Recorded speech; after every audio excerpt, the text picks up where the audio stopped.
জাপানের অনেক জনপ্রিয় খাবার কিন্তু হচ্ছে এই ডোরাকি বা প্যানকেক। আমরা যেভাবে নামে জেনে থাকি, হয়তো অনেকে এই নামটা জানেও না যে জাপানের এটা খুবই ফেমাস একটা খাবার। আসসালামু আলাইকুম, welcome back to my channel parts of my life. যেখান থেকে আমার ভিডিও দেখছেন, আশা করছি সবাই ভালো আছেন। জি আলহামদুলিল্লাহ, আমরাও ভালো আছি। আজকে আমি চলে এসেছি একটা প্যানকেক রেসিপি নিয়ে। আপনারা হয়তো আগে যদি দেখে থাকেন হয়তো বলতে পারেন আমার চ্যানেলে কিন্তু এই প্যানকেকের রেসিপি কিন্তু আরেকটা দেওয়া আছে, বাট আমি আজকে ট্রাই করেছি অন্যরকমভাবে আপনাদের সাথে এই প্যানকেকটা আবার শেয়ার করার জন্য। আর সেটা হচ্ছে আমি এটা চকলেট দিয়ে তৈরি করেছিলাম। বাচ্চারা কিন্তু চকলেট অনেক পছন্দ করে। তো যারা চকলেট অনেক পছন্দ করে তাদের জন্য কিন্তু আমার এই প্যানকেকটা দারুণ হবে এবং আমার রেসিপিটা খুবই ভালো লাগবে। আর পুরো ভিডিও জুড়ে কিন্তু আপনারা আমার সাথেই থাকবেন। আমি কিভাবে রেসিপিটা করেছি সেই রেসিপিটা অবশ্যই ফলো করবেন, এবং আপনাদের যদি উপকারে আসে আপনারাও ট্রাই করতে পারেন আপনাদের বাসায়, এবং পরিবারের সবার সাথে মিলে অনেক এনজয় করে এই প্যানকেক, মানে চকলেট প্যানকেক, কাকাও প্যানকেক যেটাই বলেন, সেভাবে আপনারা কিন্তু এটা এনজয় করতে পারেন।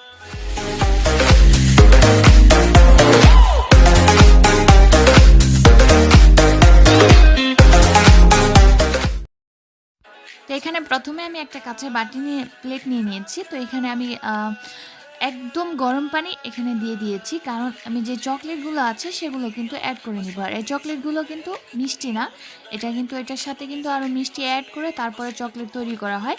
তো এটা মিষ্টি ছাড়া চকলেট। আর তো এখন আমি দিয়ে দিয়েছি এই গরমের মধ্যে দেওয়ার পরে, গরম পানিতে দেওয়ার পরে কিন্তু চকলেটগুলো গলে যাবে একদম। তো এখানে আরেকটা বাটি নিয়ে নিয়েছি, আর আমি এখানে দিয়ে দিচ্ছি দুইটা ডিম। এটা কিন্তু ডিপেন্ড করবে, আপনারা যদি পরিবারের সদস্য সংখ্যা বেশি হয় তাহলে কিন্তু আপনারা কম বেশি দিতে পারেন, সেটা আপনাদের উপর ডিপেন্ড করবে। তারপরে দিয়ে দিচ্ছি হাফ কাপের মতো চিনি। চিনিটা অবশ্যই আপনাদের উপর ডিপেন্ড করবে। এরপর এখানে আমি অ্যাড করে দিচ্ছি 1 টিস্পুনের মতো মধু। এই মধুটা দিলে খেতেও ভালো লাগে এবং এটার স্বাদটা অনেকটা বেড়ে যায়। এরপর সব কিছু উপাদান একসাথে আমি ভালো করে মিশিয়ে নিব। আর যেহেতু ডিম দিয়েছি, ডিমটাকে ভালো করে ফেটে নিতে হবে।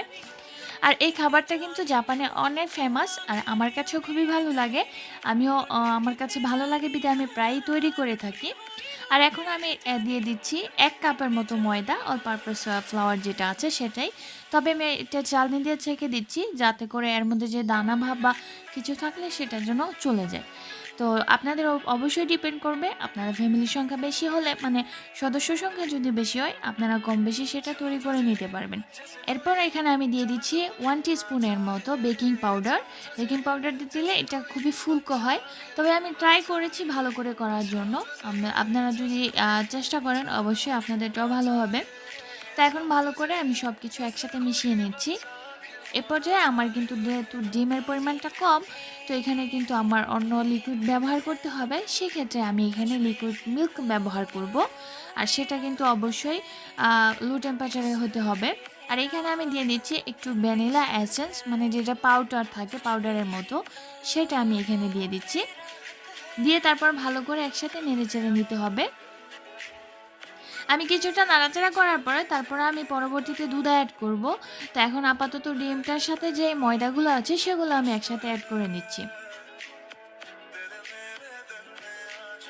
এখানে আমি নিয়ে নিয়েছি 1 কাপ।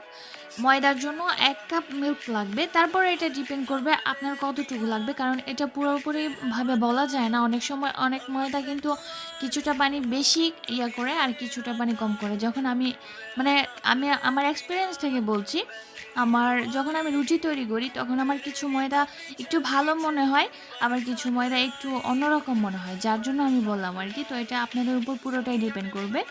তো আমি এই তো করে নিয়েছি। করে নেওয়ার পর দেখুন এরকম একটা ব্যাটার, এরকম একটা কনসিস্টেন্সি চলে এসেছে, ব্যাটারটা তৈরি হয়ে গেছে। ভালো করে কিন্তু নাড়াচাড়া দিতে হবে যেন কোনো রকম দানা অংশ না থাকে। অন্যদিকে আমি যে চকলেটটা গরম পানির মধ্যে বসিয়ে রেখেছিলাম, দেখুন এটা মেল্টেড হয়ে গেছে, এটা কিন্তু পুরোই হয়ে গেছে। এখন আমি যে লিকুইডটা করেছি, ব্যাটারটা করেছি, সেটার মধ্যে এই চকলেটটা অ্যাড করে দিচ্ছি। আপনারা হয়তো বলতে পারেন যে এটা আমি এখন কেন অ্যাড করছি, এখন তো দানা দানা অংশ থেকে যাবে। বাট আমি চেয়েছি যেন এটা একটু দানা দানা অংশই থাকে। তো দেখুন আমি কিন্তু পুরোটা একদম মিশিয়ে নেই কিছুটা রেখেছি। এটা দেখতে আমার কাছে ভালো লেগেছে এরকমভাবে করতে, এর জন্য আমি করেছি। আপনারা চাইলে কিন্তু একদম পুরোটা মিশিয়ে নিতে পারেন, এতে করে আপনাদের উপর ডিপেন্ড করে আপনারা কীরকম চান। আমার যেভাবে ভালো লাগে সেটা আমি আজকে আপনাদের সাথে শেয়ার করছি। এ পর্যায়ে আমি বলে নেই, আপনারা যদি আমার চ্যানেলে নতুন হয়ে থাকেন তাহলে অবশ্যই কিন্তু আমার চ্যানেলটা সাবস্ক্রাইব করে বেল বাটনের অল অপশনটা অন করে দিবেন, যাতে আমি ভিডিও আপলোডের সাথে সাথে আমার ভিডিওর নোটিফিকেশন আপনাদের কাছে পৌঁছে যায়। এখন আমি দেখতেই পাচ্ছেন একটা র্যাপিং পেপার দিয়ে আমি কিন্তু ভালো করে ঢেকে দিয়েছি। ঢেকে দেওয়ার পর 10 মিনিটের জন্য রেখে দিয়েছিলাম। তো এটা কিন্তু তৈরি করতে অনেক অল্প সময় লাগে, তেমন একটা টাইম লাগে না, ঝটপট কিন্তু আপনারা সকাল বা বিকালের জন্য এই প্যানকেক মানে জাপানের যে ফেমাস প্যানকেক আছে সেটা কিন্তু তৈরি করে নিতে পারেন। র্যাপিং পেপারটা সরানোর পরে আমি কিন্তু এখন আরও ভালো করে কিন্তু নেড়ে চেড়ে দিচ্ছি। ট্রাই করবেন অনেক ভালো করে নাড়াচাড়া করার জন্য, কারণ যত ভালো করে নাড়াচাড়া করবেন তত পারফেক্ট হবে আপনার প্যানকেক। তো এখন আমি চলে যাচ্ছি চুলায়, একটা ফ্রাই প্যান বসিয়ে দিয়েছি। এখানে কিন্তু আমি কোনো তেল ব্যবহার করব না, তেল ছাড়াই আমি এই প্যানকেকগুলো তৈরি করব। তো আমি এখানে একটা পরিমাণ মতো ব্যাটার নিয়েছি, ব্যাটার নিয়ে তারপর ঢেলে দিচ্ছি। ব্যাটারটা উপর থেকে দেওয়ার পরেই কিন্তু এটা অটোমেটিকভাবে গুল হয়ে যায়, এটাকে আর আপনার গুল করার প্রয়োজন পড়ে না, কারণ অটোমেটিক এটা গুল হয়ে যায়। আর ট্রাই করবেন অবশ্যই ছোটো ফ্রাই প্যান নেওয়ার জন্য, এতে করে ভালো হয়, মানে সাইজটা সুন্দর থাকে। আমি কিন্তু ঢাকনা দিয়ে ঢেকে দিই নি, ঢাকনা দিয়ে না ঢেকে দিয়ে কিন্তু আমি তৈরি করছি। আমার চুলার আঁচটা অনেক বেশি থাকে, যার জন্য নিচের অংশটা একটু কালো হয়ে যায়।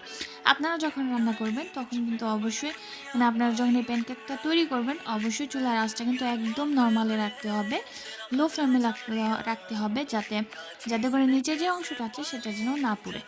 এই তো তৈরি হয়ে গেছে আমার আবিষ্কার চকলেট প্যানকেক আর জাপানের ডোরাওয়াকি, যেটাই বলতে চান সেটাই বলতে পারেন। তো এখানে আমি এটাকে একটু করার জন্য এখানে আমি ক্রিম দিয়ে দিচ্ছি, যেই রেডিমেড ক্রিমগুলো থাকে সেগুলো আমি একটু দিয়ে দিচ্ছি। আপনারা চাইলে এখানে কিন্তু নোটেলা দিয়েও ব্যবহার করতে পারেন, বা যে মধু আছে মধু দিয়েও খেতে পারেন।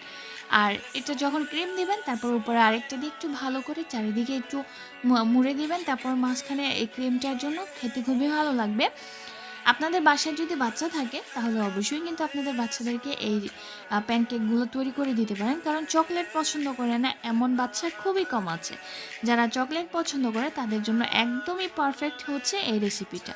আর সকাল এবং বিকালের জন্য খুবই অল্প সময়ে কিন্তু আপনারা এই রেসিপিটা তৈরি করে নিতে পারবেন। এখন আমি এখানে আর কিছু মধু দিয়েও সার্ভ করে নিচ্ছি, মধু দিয়ে খেতেও খুবই ভালো লাগে। তো আশা করছি আমার আজকের ভিডিওটা আপনাদের ভালো লেগেছে। ভালো থাকলে অবশ্যই কিন্তু লাইক, কমেন্ট এবং শেয়ার করতে ভুলবেন না। এতে করে আপনার ফ্যামিলির সদস্য যারা আছে তারাও শিখতে পারবে, তারাও দেখতে পারবে, তাদের কাছেও ভালো লাগতে পারে। আর পুরো ভিডিও জুড়ে আমার সাথে থাকার জন্য সবাইকে অসংখ্য ধন্যবাদ জানাচ্ছি। আমি আবার আসবো আরেকটা ভিডিও নিয়ে। সে পর্যন্ত সবাই ভালো থাকবেন। আল্লাহ হাফেজ, আসসালামু আলাইকুম।